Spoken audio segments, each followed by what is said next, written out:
I'm Al McFarlane. Welcome to The Conversation with Al McFarlane. I'm glad to be here with you and glad to have you along as well. Today is Monday, the 28th of August, 2023. State Fair is in full bloom. In fact, inviting you to join us for a special edition of The Conversation tomorrow. We'll be broadcasting for 2 hours rather than the usual one. Tomorrow's program begins at noon, and it'll run the first hour from noon to 1, second hour, the regular time from 1 to 2. We've got an exciting group of guests lined up, including the international jazz superstar Najee, and including other special guests that you'll be pleased to connect with tomorrow. So bookmark that, be with us tomorrow for our State Fair edition of The Conversation with Al McFarlane. We'll be live at the State Fair, live broadcasting on KFAI, and of course, live streaming across all of the platforms we have here today. Speaking of which, we want you to support this conversation, this program, this initiative, this work. That's what I call it. And you can support it by becoming a subscriber.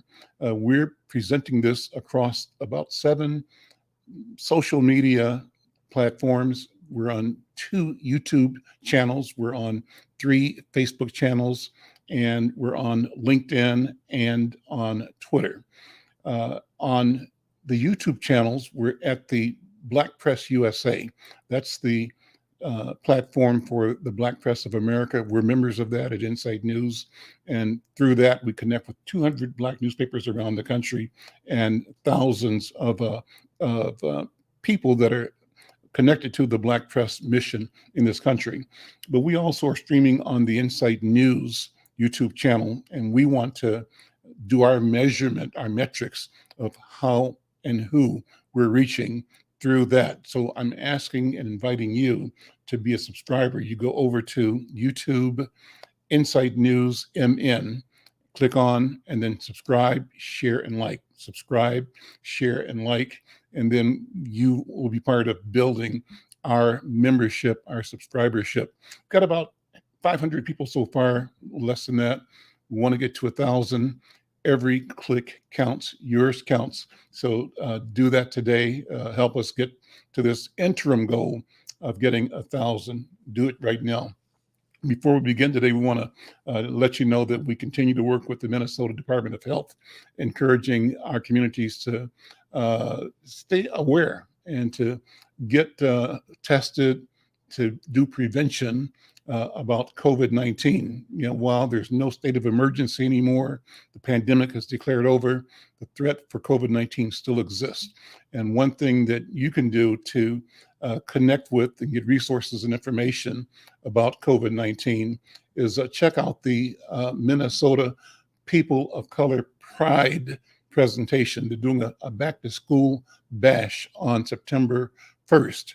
There are going to be school supplies and giveaway, food, fun games, free haircuts. It's all happening at 2517 Golden Valley Road in Minneapolis from 10 a.m. to 1 p.m. For more information, 651-775-5733. As always, practice, follow the protocols, wash hands, just be aware, and together we can keep ourselves and our families safe during COVID-19 and the upcoming flu season as well. Well, I want to begin today's program by talking to a friend and a leader in the community.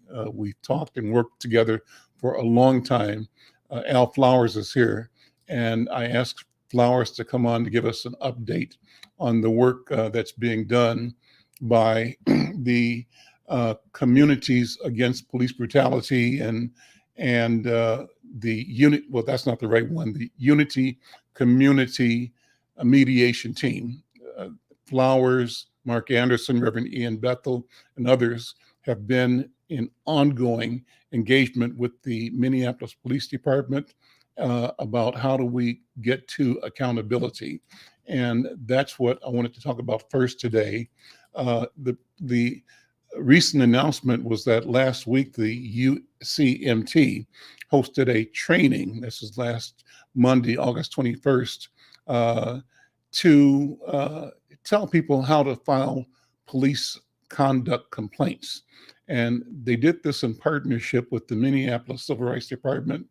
And that training is part of the settlement agreement between the Minnesota Department of Human Rights and the City of Minneapolis. The intent is to correct longstanding abusive practices by the Minneapolis Police Department. And so these multiple trainings took place in the African American, the Native American, the Somali, East African, the Latino, and LGBTQ communities starting then, but they'll continue through Labor Day. Well, Al Flowers, brother, good afternoon. Good to see you. Welcome back to the conversation. Hey, thanks, Al. And it really is a pleasure to be here to put out information to our community about what we've been doing. And you see, I'm following your health department protocol. I got a couple of sick grandkids over here, and but I'm taking care of them, so I got to do what I got to do. But Al, let's sit on that for a minute. I really appreciate you being willing to share that, because it's really important. And even in our families and our personal, that's where really the line, of responsibility is you are taking care of children, infants in your house, right? Yeah. And because they're sick, you have to make sure that you are doing and following the protocols in your own house. I think that's important. Yeah, Al, because they don't care that they sick. They're nose running, and they running up on me. I'm saying, hey, y'all, it's a different world now, y'all. But I can't stop them from jumping all over me. So I got to do what I got to do to try to make sure I'll stay safe, so I can keep watching them. Great. Well, I'm glad to see you doing that, and that's the right example. And this is the right place to show that, Brother Al Flowers. So talk about the work that you guys are doing at the Unity Community Mediation Team. The training last week, what was that about? What were the outcomes, and what's lying ahead?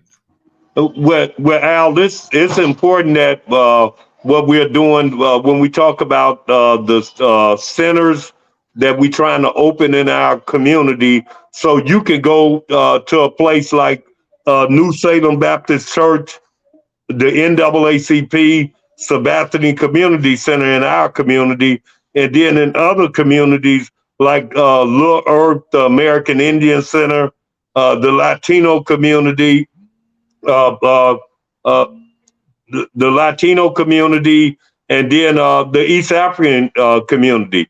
They're all those are all places where you can go and file a complaint as a citizen, because sometimes you don't want to go downtown. And what they have did over the period with the settlement agreement and the consent decree is it ain't no internal affairs no more. That you can't go to internal affairs, but you can go to the OPCR, which is under the Civil Rights Department. And so we said we want somewhere in the community that we can go, and that's what we've been doing, setting up these sites so people can go there, and we're gonna have them all open by Labor Day. So that's what we're doing in the Civil Rights Department, is giving the community the training so we can do it right, Al. And there's three things there. There's the MOU that we signed with Minneapolis Police. It's the settlement agreement, and then it's the consent decree. In my take, if you look at it, the MOU that we did with the police department is stronger than some things in the settlement consent decree, and we got to get that message out like we're trying to do now. Because that's at the end, the community is going to be in charge, Al, and we gotta know when the DOJ leaves and the Human Rights Department are out in 4 years. Then it's back to you, myself, and people to continue to say that we got these places we have to go, and that's what we're trying to build with the Unity Community Mediation Team, trying to build places where people can go. That's what I've been about, and it's a big deal, Al. They're having meetings everywhere but when I go to the meeting, there's not a lot of people that look like me in the meeting, and we're the ones that's being abused and oppressed. But we're not in those meetings, and for a variety of reasons that we always stressing about what else we got to do to keep living. Let's go through those three different items: the MOU, the consent, and one in the middle. You told me The settlement agreement. The settlement agreement. Let's go break them down one by one. But before you do that, Al Flowers, it would be great to give a general background so that people know that this is not something that just came up last year or last month. This is not just George Floyd. This is about a history of police abuse of Black people and Native people and people of color in Minnesota. And I tell people that you have particular authority because you yourself have personally been the victim of abusive policing, at least on a couple of occasions. And so do this for me, Al Flowers.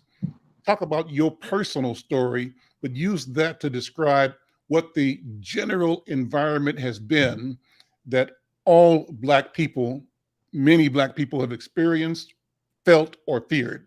Just the background.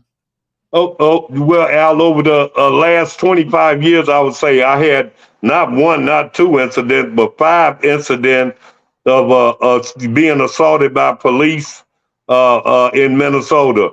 I've had 5 incidents, and 2 of them, the ones I hate the worst, was one when I say the 5, and then don't let me leave my daughter out when she was coming home from the park, from King Park, and she got assaulted right in 2 doors from my house, and so when those 5 incidents, one was here, the last one was in 2014.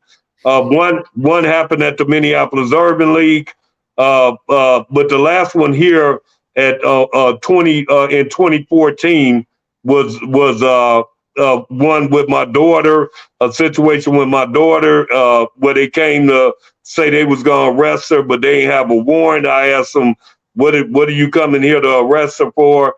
And then I got assaulted there. And those, I bring my daughter, my oldest daughter and my youngest daughter, both seen me get assaulted by police.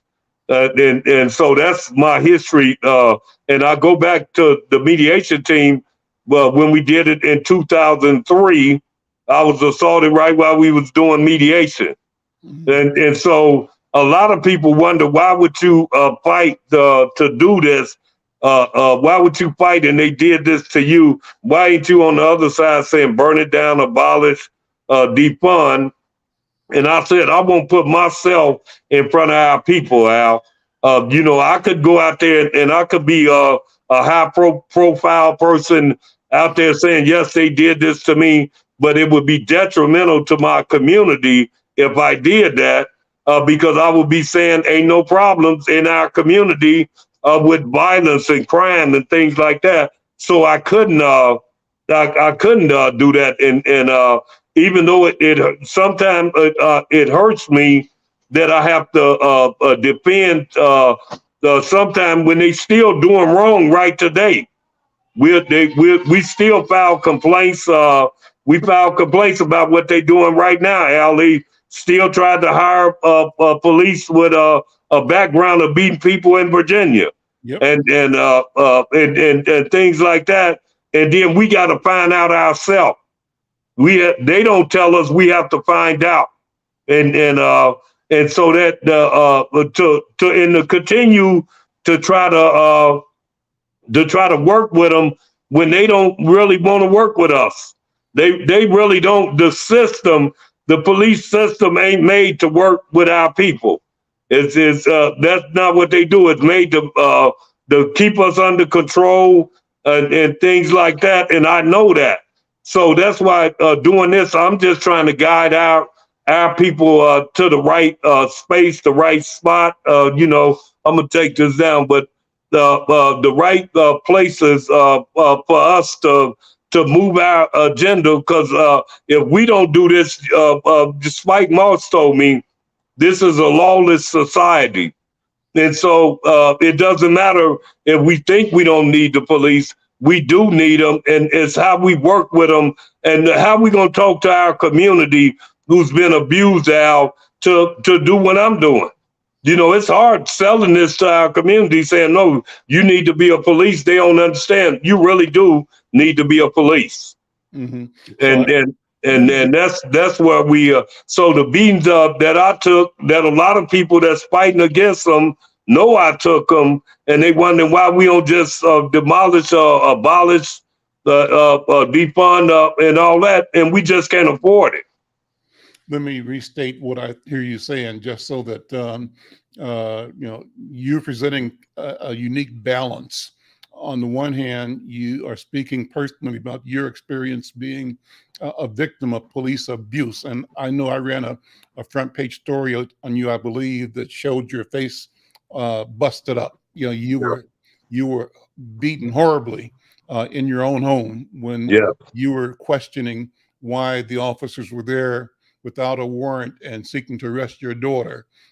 They went in on you, and we saw it, couldn't believe it, and that's why we put it on the front page of the paper.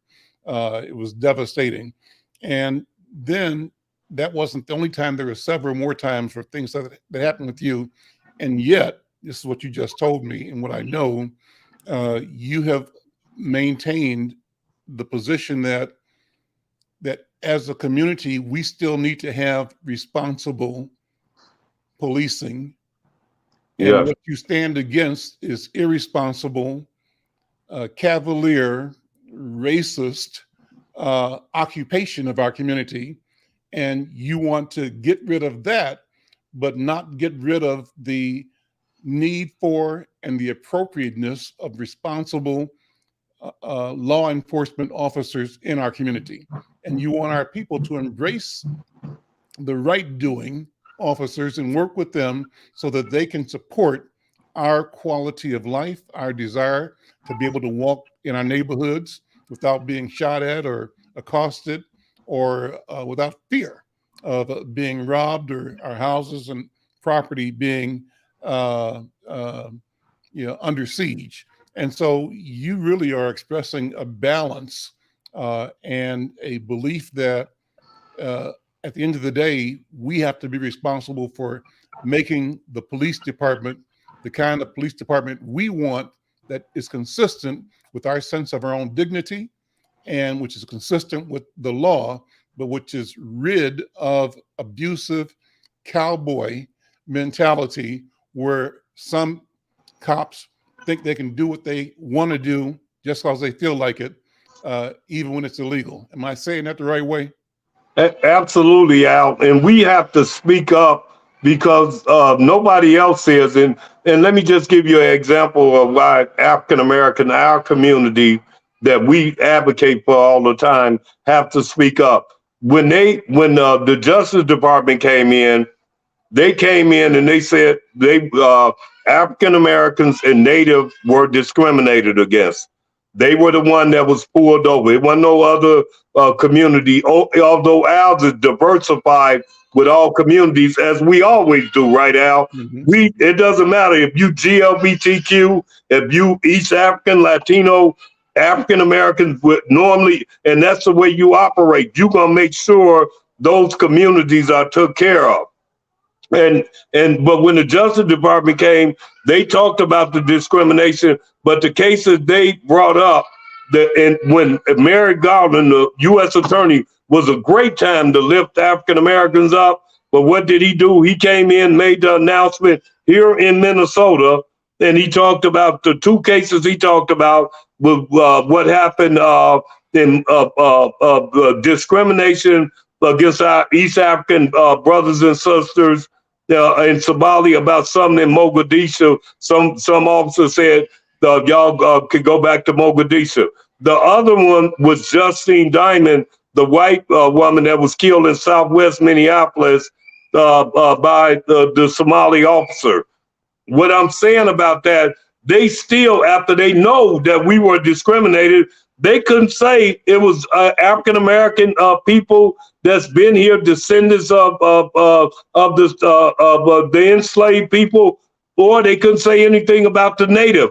They used a Somali case and a white case to say that's why they're fighting it. And that really, all the work that we've been doing, that Spike Moss, the Ron Edwards, the Clyde Belcourt, that we've been fighting about what they were doing, they still couldn't mention it on that big stage that it happened to us. And some people missed that. Some community, they loved it, but when I told them, they knew that was wrong, but that's the way the country, that's how they look at us. That's why this fight is so hard, and it's not going to end in our time. They going to still be fighting when we get through, Al. So we got to address that. We can't let you come in and say they discriminated against us, and you don't talk about us when you said you bringing a consent decree into this state. Go ahead and separate out then the consent decree, the MOU, and the state's settlement agreement. Settlement, yeah. So yeah, 1, 2, 3. Describe them individually so we can see the difference. And all of them are in force at the same time, correct? Yes, yes. And the MOU was voluntary with us, with all these communities and the police. They voluntarily signed. We agreed. The city attorney of Minneapolis signed it. The interim chief Huffman signed it. You've had her on the show before. Mm-hmm. We all agreed to this. But in the midst of that, the Human Rights Department was doing their agreement and their settlement agreement, which really, Al, here's a Human Rights Department that really, and they were in our meetings too, but this is a Human Rights Department that we went to when we were being abused 20 years ago. We was telling the Human Rights Department. So when they were doing theirs, it was in secret with the city. You didn't know, I didn't know. They were working on this agreement, so they got it, then they wanted to get it done. And it's not like the agreement that we had. It was more watered down than the one we had. And we so focused on ours, we not noticing that they had changed rules. Like we had in our agreement of 90 days, if I filed a complaint within 90 days, you got to get back to us. The Human Rights Department changed it to 180 days. We didn't know that until the Civil Rights Director of the city, Alberta Gillespie, who I know would love to come on and speak on some of these issues, that she told us that they changed it to 180 days. Well, that ain't what we wanted, and that the police had agreed that they would get these cases back in 90. They pushed it back even further. So that was one thing that I thought was foul. The State Human Rights Department, right? Yeah, the State Human Rights Department, MDHR. Mm-hmm. Yeah, they changed that. So that's something we're working on now. We sent them a letter from the UCMT to tell them, no, that's not okay. That's not okay. Just like when the Justice Department did that with Justine Diamond, mm-hmm. and in the Somali situation, we sent them a letter. That's what the UCMT did. We send them stuff to say, no, this ain't okay, and because we backing up the community, and that's why this stuff is that people don't know. This is hard, trying to keep us together, mm-hmm. and then advocate for ourselves with a diverse group of people. So in the consent decree, the reason we look at the consent decree, we can't depend on it because they had just left here in 2017 saying everything was all right. Mm-hmm. The Justice Department just left and said everything was okay when it wasn't okay then. And now it's more media driven now because they trying to play like they want to do something, but at the same time, Al, they're forgetting they forgetting George Floyd by the day as we keep moving this agenda. Mm-hmm. That's why the UCMT got to stay strong and stay through the process, Don't worry about MDHR. Don't worry about the consent decree. That's a legal document, but it's not going to help us like this MOU we did with the police department. So what do you think? I'm glad you mentioned the George Floyd incident, because I'm talking to people who feel like all of the promises made and all of the concerns showed is now disappearing, and that people made a lot of grandstanding statements, but bit by bit, that memory is being erased. What are you hearing on the street? Yeah, that's exactly what's going on, Al. They trying to get away from George Floyd as quick as they can. We didn't benefit. I've been saying that we not said it on this show. We didn't get anything out of that, out of the George Floyd thing. Some individuals did, but did we advance any cause with the police? No, I don't think so. They because if what we did get, if the police did something, they would we had some activists that would gaslight the situation and try to exploit it, but and that's it. That's what we down to now, exploiting situations in our community or letting it go by. So that we got nothing out this deal, Al. It's a bad situation that we're dealing with right now. We're dealing with it today because they have forgotten about George Floyd. They don't want to talk about it. You see that with the firing of the not the firing, but really it was a firing of the public safety commissioner. Because they never. That for a minute. Let's go into that for a second. You and I talked about that. In fact, you were at the event over at Shiloh, his reception, going away reception, and you put him on the phone. I spoke to him briefly. Tell people about what we're talking about. Yeah, the public safety commissioner, Cedric Alexander, was brought into Minneapolis to deal with 5 different issues in Minneapolis: the fire department, Homeland Security, the Office of Violence Prevention, and the Minneapolis Police Department. And there's one more that he was supposed to be in control of. Mm-hmm. The mayor hired him, I'll say it, as a black face to keep everybody calm. And then when he did it, he didn't give him the job to deal with the police. The mayor ended up, because in the charter, the police chief goes to the mayor. That goes to the mayor. Well, the mayor knew that when he brought Alexander in. This was a renowned brother that been all over the country, and the mayor brought him in and didn't give him the job, Al. The police chief never reported to the public safety commissioner. And that's one of the reasons he left, because it was incidents about like this Timberlake hire that he did. Mm-hmm. And the public safety commissioner didn't agree with it, Al. Mm-hmm. But he couldn't do nothing. Mm. Because the mayor is in charge. Now the UCMT team met with the mayor about Cedric Alexander.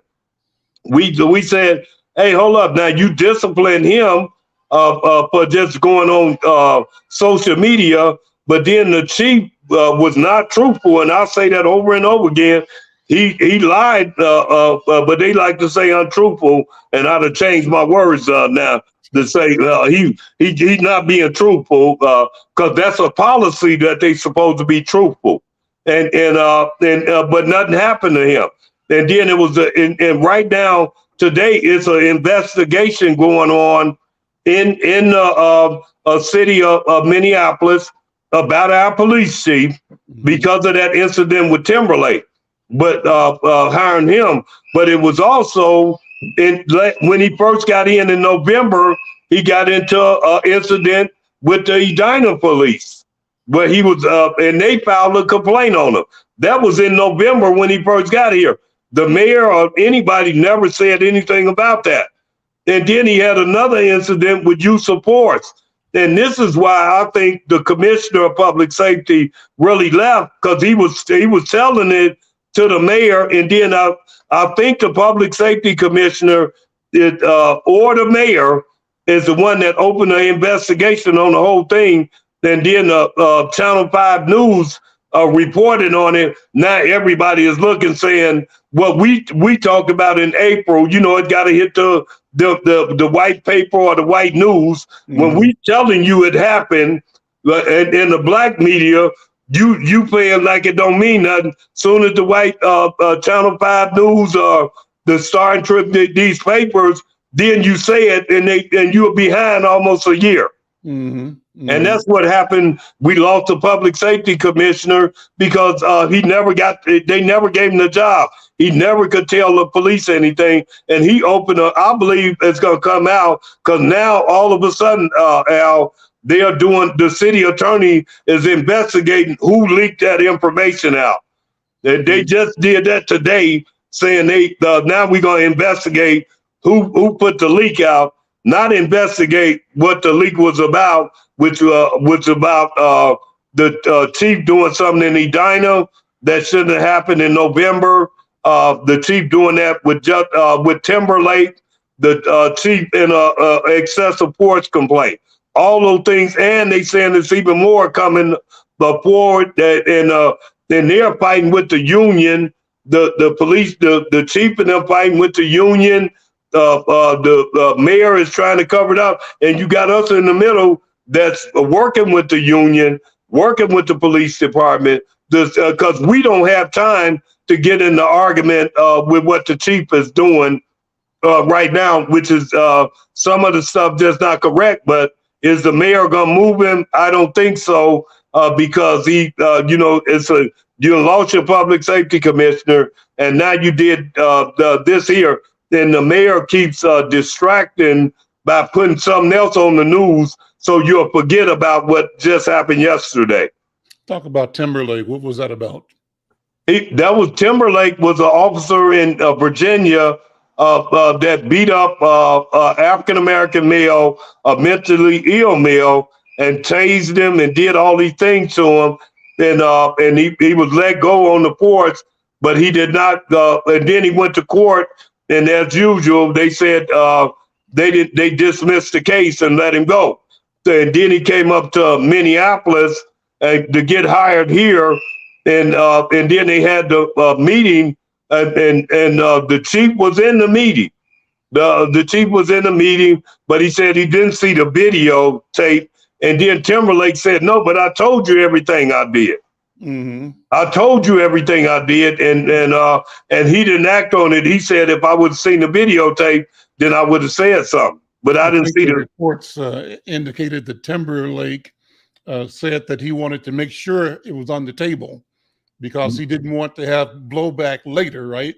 So he went and said he disclosed that he had been in a situation out in Virginia, and that he presumed that they'd be doing the due diligence, and they offered him a job. So he figured it was okay.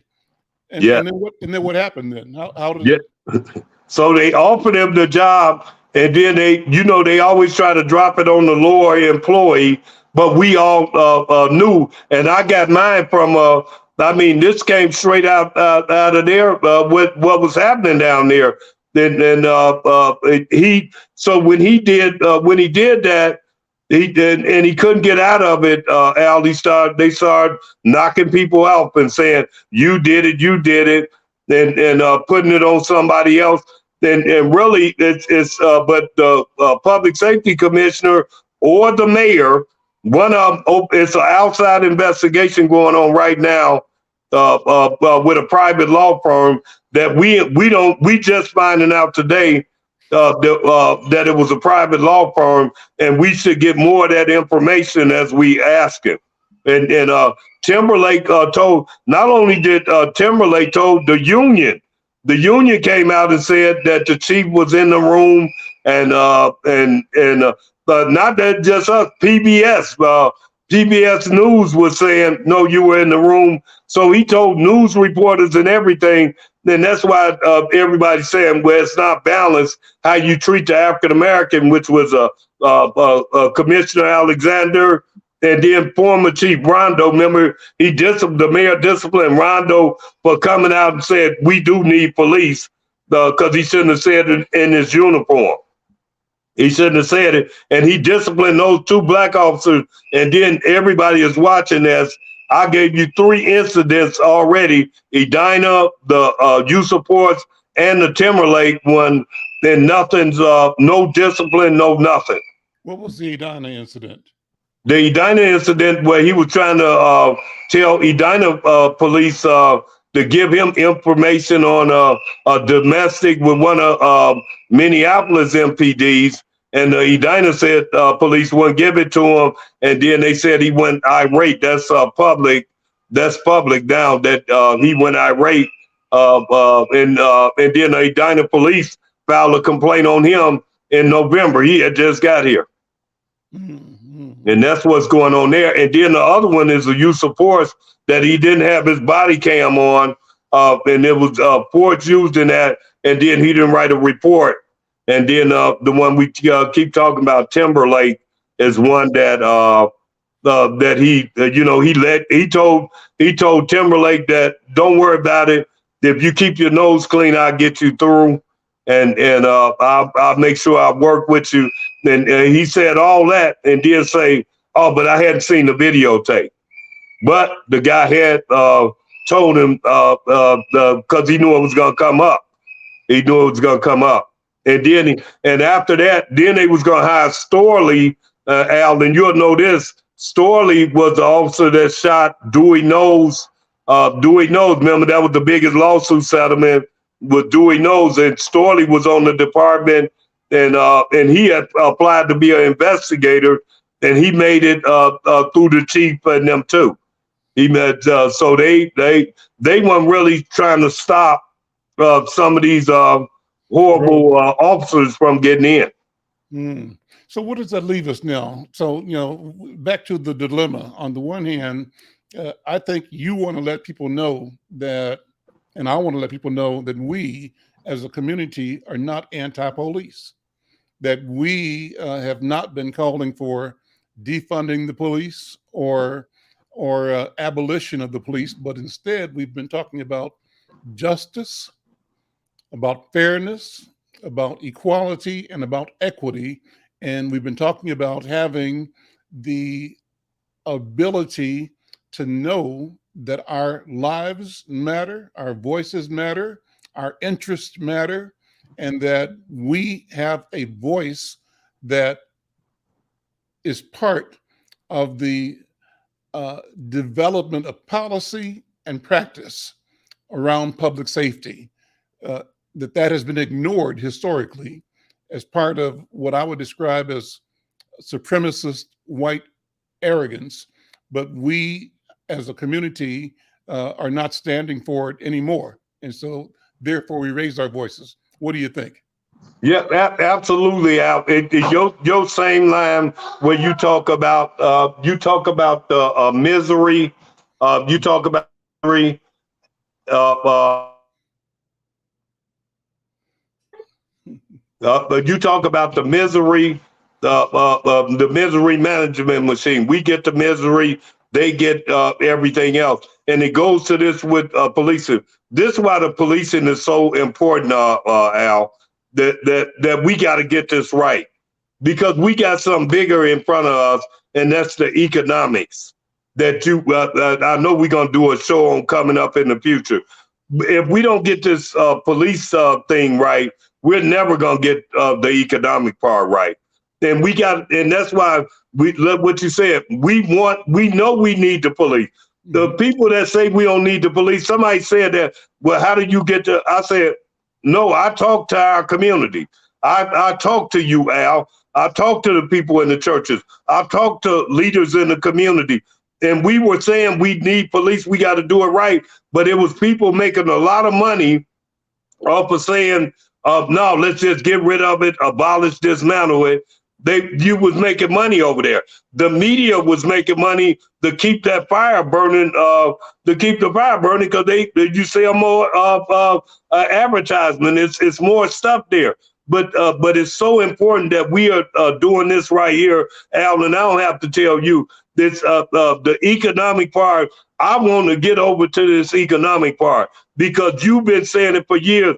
We've been getting robbed on economics, but they know if they keep us over here with the police, we never gonna get back to this $17 billion surplus that the state of Minnesota has. Keep arguing over here while we dwindling this 17 billion off. And that's why me and you right now, we really got to know these people have to let us advertise to our community, because that's going to help on this public safety part. It's going to help us. But we got to do them both, Al. We got to do both of these things at one time. And they're major things that all I know is I'm telling you, come on, no, you got all this resources. No, you're going to let us tell our story. Let us tell where you can create business, where you can get housing. But if you could keep us on the police, which we got to stay there, then we ain't gonna never get over here. This is such a hard task for yourself, for our black media, because everybody wants to say, hey, let's BIPOC, let's minority, let's be together, people of color. Well, all those communities know how to access these dollars, and that's what I'm telling them. No, y'all know how. We were never taught that, and they're teaching other communities, okay, come on in. I got an office for the new American, new immigrant. I got for Latino. I'm not fighting against what you got for them, but you didn't give it to us. We had to wait on, you, Al, the spokes in these different black organizations to tell us. And I'm saying that to the meters, to NDC, to the housing people. They got millions and millions of dollars off our back right now, and they want us to be focused over here. So I can focus over here if the rest of us is making sure that we get dollars coming in so we can change our economic outcome. Al, what's going on the next few days? Any meetings that you want people to be aware of? Any issues that are top of mind right now?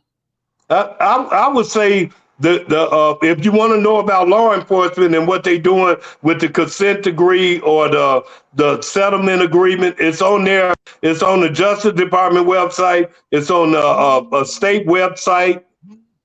It's on the state website. It's on the city website. Then it's on the UCMT website and the Young People Task Force. You can, if you want to know about police, or you can do this listening to this show, or you could call me. I would tell you anything, because we need help over here to say that we are right, because we got a lot of people saying, no, just let it go. But they don't have the history that we have with this situation now. They don't have the things that we done did. And we need their help, because I'm telling you, I shouldn't even be focused on this. I should be focused on that the government had $17 billion. We want our fair share. Senator Bobby Joe Champion, the president of the Senate, it didn't go the way we wanted to with the disparities, but he put the equity there. And if we don't focus on this equity, if we don't communicate this equity, it's gonna go by us. And that's where I'm at. Let me throw two things out to see what is coming up from the streets. Number one, what do you think ordinary people in our neighborhoods are thinking about Trump being indicted? What's the feeling about that? Does it matter, or is it real? I think that's another distraction, because the man got 93 indictments, felony, a lot of them felony, Al. He got 93 indictments. He paid a $20,000 bail. He a billionaire. 200,000. Yeah, but he ain't paid but 20. He got the low. Okay. Yeah, Okay. yeah, he got a 200,000. He paid 20,000. He told that, he can write that check anytime. I can't imagine having two indictments. And with what Trump has did, and I'm afraid that at the end of it, there's going to be one white juror that say he didn't do it anyway. That's the strategy. And we went through the exercise for nothing. The last question is Alabama, Montgomery, Alabama. What are you hearing? People in the neighborhood talking about the incident at the boat dock. What are you hearing? But at the boat dock, I heard it's a long time coming, but the change gonna come. That you ain't just gonna beat us right there in front of us on the boat dock. That's what I heard. Most of us were like, yeah, no, because seeing him get beat up at the beginning and seeing us come to his rescue, and seeing the young brother swimming across the water. We don't want to see nobody doing that violence, but when that happened, that was like a proud moment for if you're activist and you out there, you like, yeah, I'm glad they didn't get away with it, because they would have got away with it if our people weren't there to say, no, you can't do this. Al Flowers, brother, thank you. Always good to talk to you, man. Yep, and Al, I look forward to the economic show. I'll talk to you, but I had Dorothy and Renee and Senator Champion and Deed on yesterday, and they need to be. And I told them they need to be over there. We need some kind of a deal to get this information out. All right, Al Flowers, thank you so much. Okay, thank you, Al. All right. I'm Al McFarlane. This is The Conversation with Al McFarlane. It's always cool and insightful talking with Al Flowers, and kudos to him for his persistence and his keen analysis and his commitment to action. He called it being an activist. That's what he is. I call him the field marshal of the movement here in Minnesota.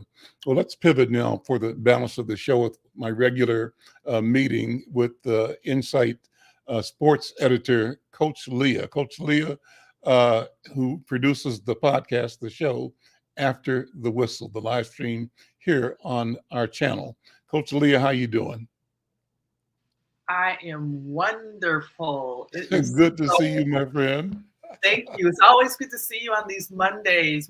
So, did I tell you that I make a huge exception hanging out with you on Mondays, because my Mondays are considered my me day? And I need that, because when you're somebody that's in the service realm, or you're dealing with people in the public all the time, you need to just have a day where you can just be by yourself, be quiet and whatnot. But I will tell you, I was excited to know that I could join you on Mondays. And actually, for my me day, I get excited thinking about what types of things we can talk about on Mondays. Just have a conversation, because you're one of my dearest friends and mentors, and I mean, you've just done such a job where I don't even have to see you every day, but a lot of decisions, business decisions, I might make. Decisions in regards to how to talk about content, how to deliver news. I hear your voice in my head. And so I'm grateful for that. So I love spending my me days with you on Monday. Well, I love spending it with you as well. I'm excited because I think that what you represent and what you're doing is significant and important. And you are elevating, number one, an arena of activity, not just the sport itself, but the story behind the sport. But not only are you elevating the story behind the sport, you're elevating your personal track record, your history, and your knowledge base, and your capacity to really explain and explore what changes are both taking place and needed for the development of opportunity and equity and equality and advancement for women in particular, but for everybody, to make sports fair. That's what I think. Well, thank you for that. And so often I feel the imposter syndrome. I wrote about it early in one of my first articles, rejoining the team here. You go through an imposter syndrome, like, who wants to hear what I have to say? How is what I have to say important? And I'm grateful to you and a few other people who have really tried to kind of push me ahead to say, no, what you've experienced, your story, your journey is important. And there are people that will care and could learn something from what I've experienced, what I am experiencing currently. And so I'm grateful for a platform for this ability to share stories. Because I like to say I'm a storyteller.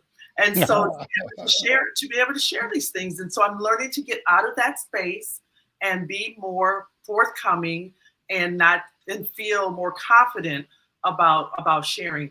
And that's probably a reason why so often we are treated unfairly as women, as Black women, because we don't feel like we're enough. And we are enough. We're more than enough. And if we've got to stop that that imposter syndrome taking over our voice. And so, again, I thank you and for pushing me. I thank you for allowing for this platform.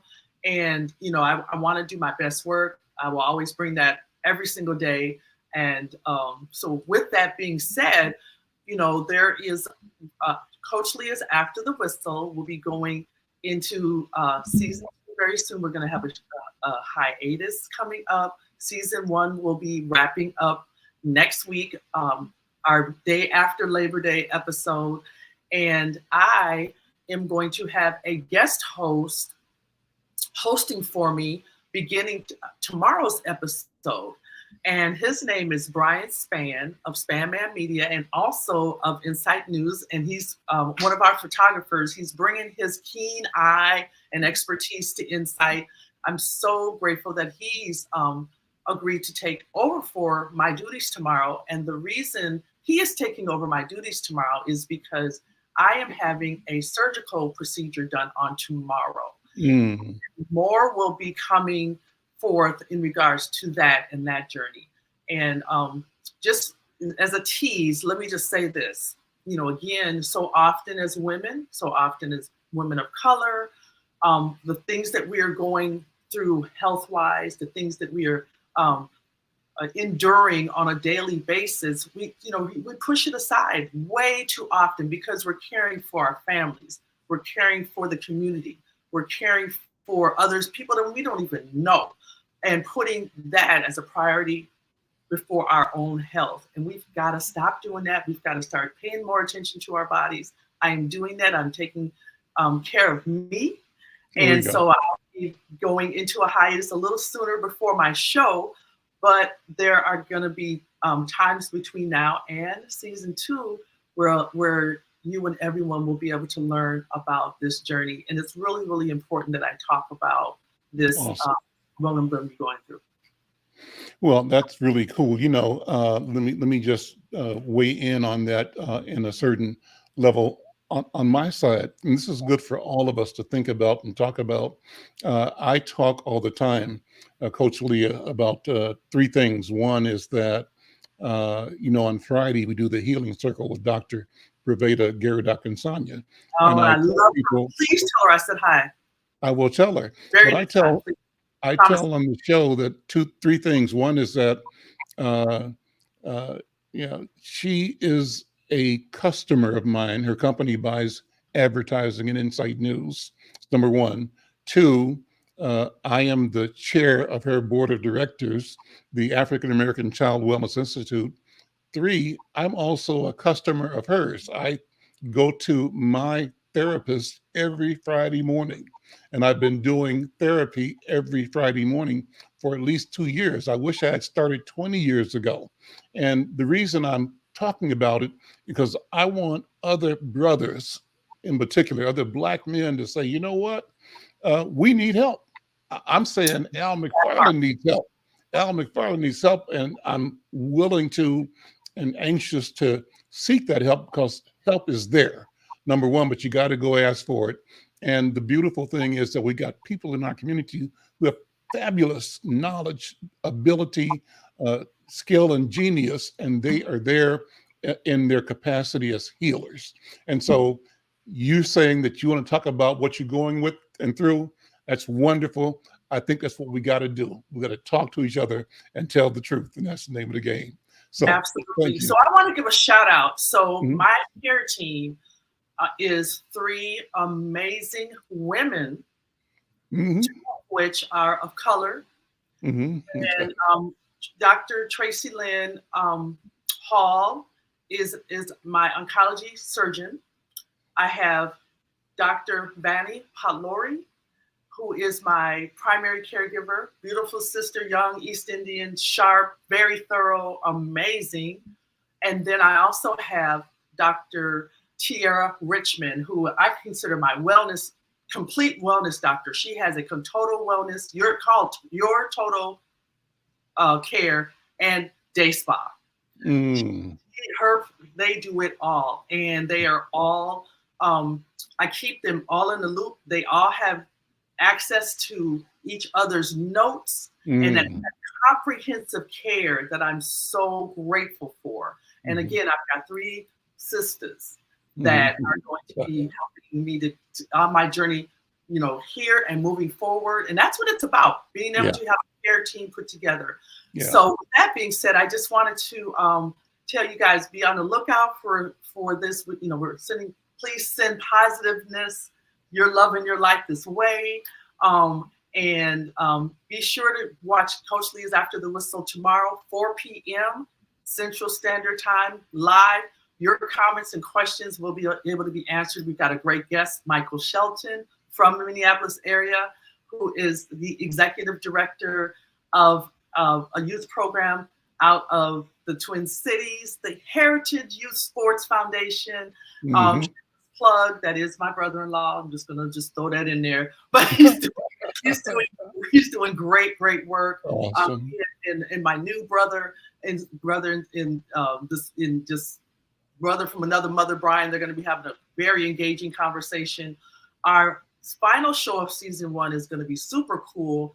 If you know who Sean Lumpkin is, from the Twin Cities, former NFL player doing really great philanthropy work, and also in the pharmaceutical, if I'm not mistaken, corporate space right now, which again, I think that having us, people that look like us in those spaces, in decision-making places, is so important. So that final show of season 1 is going to be a hit as well. So thanks to you as a co-executive producer.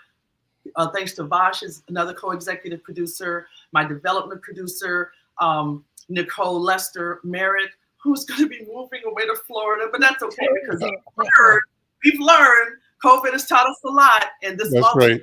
not all have to be in the same place to work in excellence, to work in concert with each other, and to be on the same page. And so that's what I have to say for today.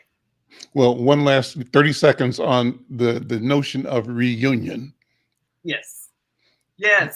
So the notion of reunion, when you talk about the couple that I was on that is in the paper, talk about the story in today's Inside News about the class reunion. Summertime, the time of reunions. We always have families talking about their family reunions and whatnot. And 2 really great reunions that I know about that happened. I was attending my 40-year high school class reunion, Washburn High School. I've been getting a lot of teasing being away from Minneapolis that our mascot is a Pillsbury Doughboy. Isn't that terrible, people? Just terrible. But it was a great time. It was so wonderful seeing so many people I hadn't seen literally since we walked across the field. We call it the field because, we graduated outside. And so it's the field that we crossed or whatever. And then McCray Park on the south side had their McCray back in the day at McCray, the 14th annual there. And so many people got together, people that hadn't seen each other in the community. They all went down to converge at McCray Park. It was so much fun. When you have a chance to get over to the south side, check out McCray. For years now, they have had really great programming coming out of that little park down there on 46th. We're out of time. Read all about it in Inside News, ladies and gentlemen. Coach Leah, thank you so much. And prayers and applause to you all day, every day. Thank you. Thank you. Thank you so much. Happy Monday.